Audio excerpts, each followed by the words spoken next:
Cześć, jestem Trolski. Z tak śliczną twarzą jak moja raczej nie sprawdziłbym się na konkursach Mistera, więc robię noże. Żyję z tego. Mając 8 lat na Mazurach, dawno temu, przemyciłem się w kinie, akurat wtedy grali Konana Barbarzyńcę.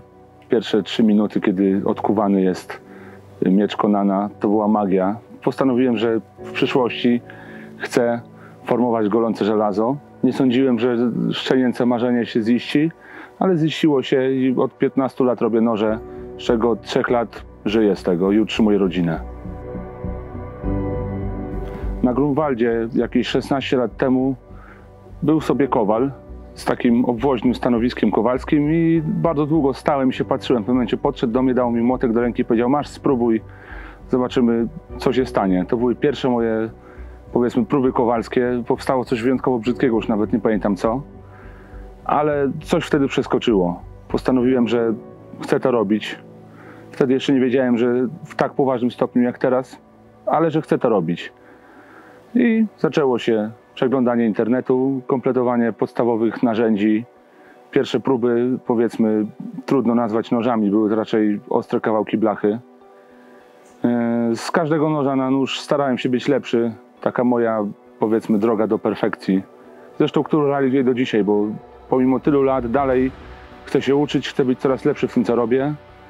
Największą trudnością, jaką w moim dotychczasowym zawodowym życiu decyzja, którą musiałem podjąć, było, można powiedzieć, przejście na zawodowstwo. Bardzo długo się do tego przygotowywałem. Wiadomo, mając na utrzymaniu rodzinę, mając naprawdę dużo różnych rzeczy na głowie, to się musiało udać za pierwszym razem. Nie mogłem sobie pozwolić na to, że przejdę na robienie noży, jakoś to będzie. Tak więc do tej decyzji dość ciężkiej przygotowywałem się ładnych parę lat.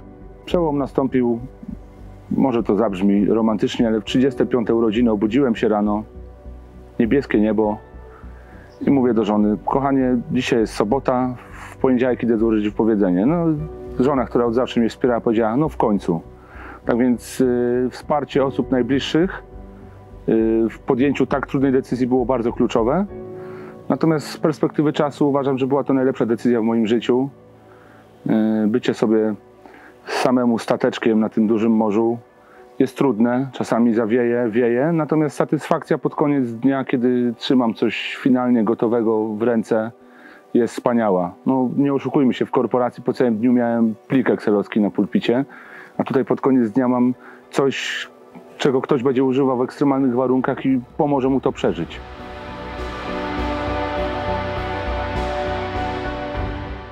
Na targach Blade Show w Atlancie, czyli na największych targach nożowych na świecie, założyłem koszulkę Helikonu z kosami Polish Multi-Tool i powiem szczerze, odbiór był naprawdę dobry.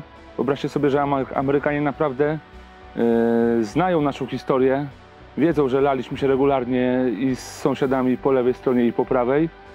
I ten napis Polish Multi-Tool, te kosy, no, były salwy śmiechu, jednocześnie bardzo miło było usłyszeć, że jednak ta historia Polski, no bo nie była zbytnio łatwa, jest pamiętana nawet przez ludzi na innym kontynencie. Zarówno moje noże, jak i ubrania Helikona cechuje przede wszystkim użytkowość. Nie ma miejsca na pierdoły, na tak zwany bullshit. Nóż dobrze sprawdza się, jeśli używasz go 2 godziny i nic cię nie uwiera w rękę, znaczy jest ok. Tak samo jest z ubraniami, jeśli przejdziesz 10 km i dalej czujesz się dobrze, znaczy, że są dobrze zaprojektowane.